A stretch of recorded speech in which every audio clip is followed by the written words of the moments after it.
டம்ளரும் ice கட்டியா போதும். 1 நிமிடத்தில் 100 உளுந்த வடை கூட நீங்கள் செய்யலாம்.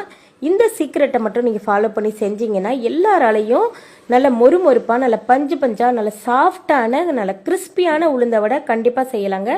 வாங்க ஃப்ரெண்ட்ஸ், இதை எப்படி பண்ணுறதுன்னு பார்க்கலாம். இப்போ வடை பண்ணுறதுக்காக நம்ம வந்து உளுந்தம்பருப்பை ஒரு பவுலில் வந்து ஊற வச்சுக்கலாம். 250 கிராம் அளவுக்கு வந்து உளுந்தம்பருப்பு எடுத்திருக்கேன்.